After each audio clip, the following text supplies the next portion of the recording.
Assalamualaikum warahmatullahi wabarakatuh. Shalom, Om Swastiastu, Namo Buddhaya, Salam Kebajikan, dan Tabi Pun. Perkenalkan, saya Darzalia Putri dengan NPM 2313041074. Pada kesempatan kali ini, saya akan mempresentasikan rancangan proposal penelitian saya yang berjudul Fenomena Penggunaan Emoji serta implikasinya terhadap pembelajaran bahasa Indonesia.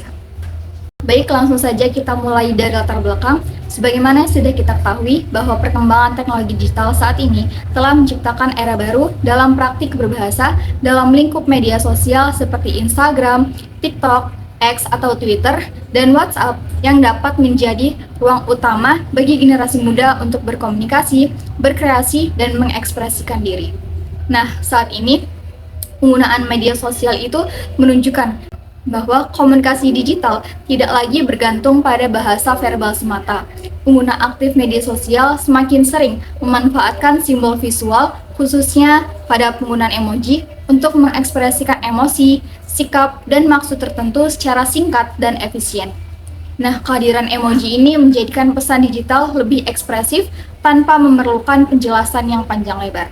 Kemudian, penelitian ini juga berangkat dari temuan penelitian sebelumnya yang dilakukan oleh Ramdhani yang berjudul Emoji sebagai Strategi Komunikasi Sosial, Analisis Sosiolinguistik terhadap Teks Digital.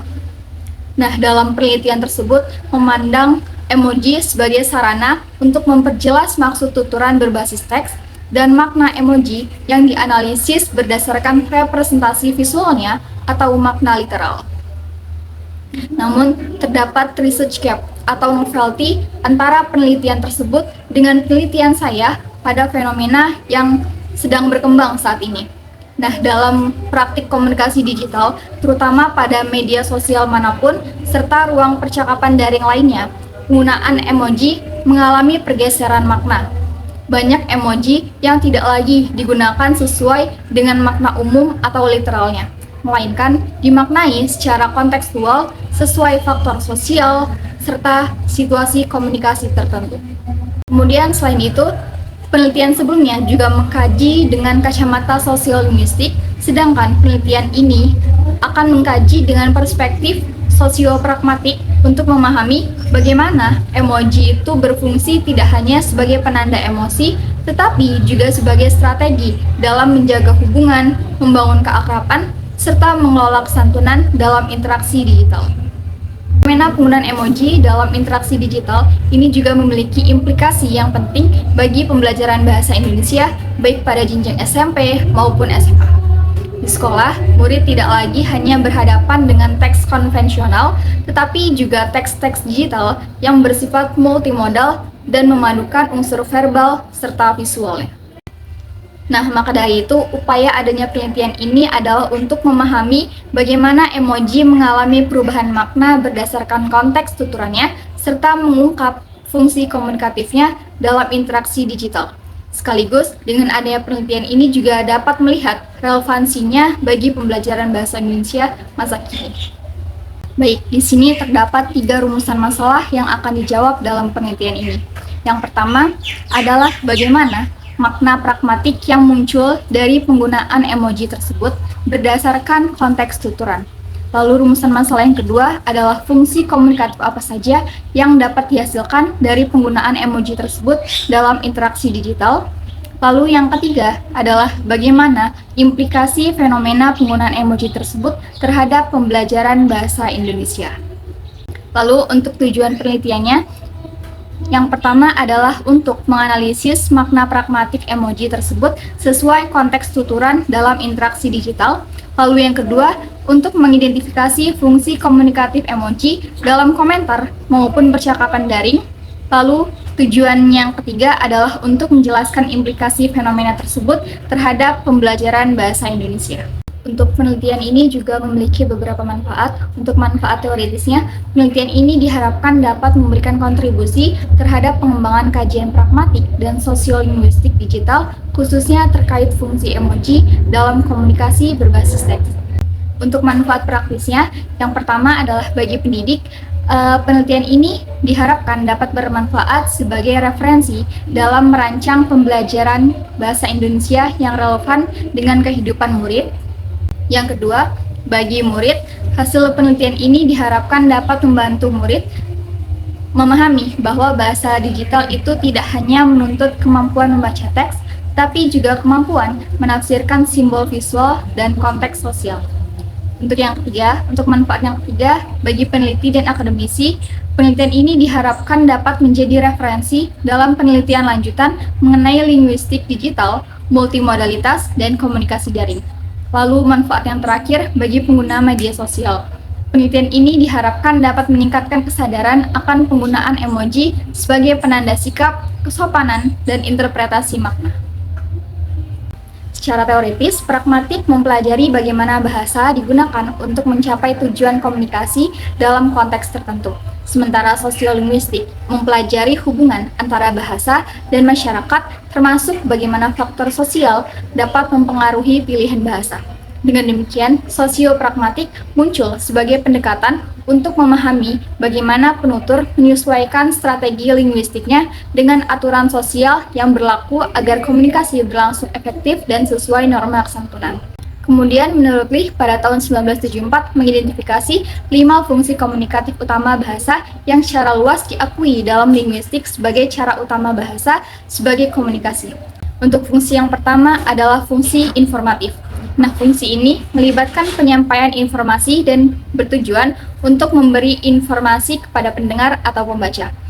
Fungsi yang kedua adalah direktif. Fungsi ini memberikan perintah, permintaan, atau instruksi yang bertujuan agar pendengar melakukan sesuatu. Untuk fungsi yang ketiga adalah ekspresif. Fungsi ini bertujuan untuk mengekspresikan emosi, perasaan, atau sikap pembicara. Untuk fungsi yang keempat adalah fungsi fatis. Fungsi ini berfungsi pada menjaga hubungan sosial dan saluran komunikasi tetap terbuka.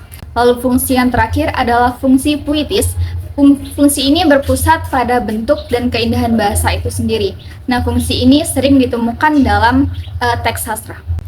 Baik, setelah tinjauan pustaka, kita akan memasuki ke metodologi penelitian. Untuk yang pertama, tipe penelitian ini menggunakan pendekatan kualitatif dengan metode deskriptif. Pendekatan ini dipilih karena penelitian berorientasi pada pemahaman mendalam terhadap fenomena kebahasaan di media sosial. Penelitian deskriptif juga bertujuan untuk memaparkan gejala sosial atau kebahasaan sebagaimana adanya tanpa intervensi peneliti terhadap objek yang diteliti. Lalu pendekatan ini juga mengambil jenis pendekatan fenomenologi yang memungkinkan peneliti untuk menggali bagaimana pengguna media sosial memahami, menafsirkan, dan memaknai penggunaan emoji dalam konteks interaksi daring, terutama ketika emoji mengalami pergeseran fungsi yang tidak lagi bersifat literal. Untuk lokasi penelitian ini bersifat daring karena fenomena yang diamati terjadi dalam ruang digital, bukan di ruang fisik. Untuk sumber datanya, yang pertama adalah data primer, itu diperoleh secara langsung dari hasil pengamatan aktivitas kebahasaan di media sosial. Nah, data ini berupa tangkapan layar atau screenshot, komentar, dan konten tulisan publik yang menunjukkan adanya fenomena kebahasaan. Yang kedua, data sekunder itu meliputi artikel ilmiah dan penelitian terdahulu yang membahas tentang fenomena bahasa digital, yaitu sosiolinguistik dan pragmatik. Untuk teknik pengumpulan datanya, yang pertama, peneliti menggunakan metode netnografi, yaitu bentuk adaptasi dari etnografi yang diterapkan di dunia maya. Observasi ini dilakukan dengan cara mengamati interaksi kebahasaan pengguna media sosial secara langsung dan alami. Lalu yang kedua, terdapat dokumentasi yang dilakukan dengan cara mengumpulkan tangkapan layar atau screenshot, salinan teks, dan arsip digital yang menampilkan fenomena kebahasaan. Baik, untuk korpus data, di sini saya akan menjabarkan 2 contoh data yang saya temui. Untuk data yang pertama, saya mendapati dari salah satu cuitan di Twitter atau X seperti yang telah tertera pada Salindia. Nah, data tersebut memiliki indikator yaitu perubahan makna emoji dengan fungsi komunikatif ekspresif. Dalam Salindia, penggunaan emoji senyum tersebut dalam unggahan menunjukkan adanya perubahan makna berdasarkan konteks. secara umum, emoji ini biasanya dipahami sebagai simbol ekspresi positif, seperti senyum tulus, rasa nyaman, atau kesopanan. Namun, ketika emoji tersebut diletakkan setelah kalimat yang bernada kecewa, yakni semua nyakitin, paling benar makan mie ayam aja. Nah, arti yang muncul tidak lagi bersifat literal. Dalam konteks ini, emoji senyum tersebut berubah fungsi menjadi alat penanda emosional yang menyampaikan ironi dan perasaan pasrah. Senyum yang ditampilkan bukan menunjukkan kebahagiaan, tetapi merepresentasikan upaya untuk terlihat baik-baik saja. Untuk fungsi komunikatif yang paling dominan dalam konteks cuitan tersebut yakni fungsi komunikatif ekspresif, karena bertujuan untuk menyampaikan dan melunakkan emosi penutur. Untuk data yang kedua, saya mendapati dari salah satu komentar di TikTok seperti yang telah tertera pada Salindia. Data tersebut memiliki indikator yaitu perubahan makna emoji dengan fungsi komunikatif ekspresif. Dalam komentar tersebut, emoji menangis mengalami pergeseran makna dari arti literalnya. Secara umum, emoji menangis merepresentasikan kesedihan yang mendalam atau respon emosional yang negatif. Namun, dalam konteks kalimat pada gambar tersebut, emoji itu tidak digunakan untuk mengekspresikan kesedihan, melainkan untuk menunjukkan reaksi tertawa yang berlebihan. Nah, penggunaan emoji menangis tersebut dalam konteks humor sudah menjadi bagian dari pola komunikasi digital, terutama di kalangan pengguna media sosial muda yaitu Gen Z. Fungsi emoji tersebut bergeser menjadi ekspresi tawa ekstrim, seolah-olah seseorang itu sedang tertawa sampai keluar air mata. Nah, fungsi komunikatif emoji di sini adalah ekspresif, karena emoji itu dipakai untuk mengungkapkan emosi penutur, yakni kegembiraan.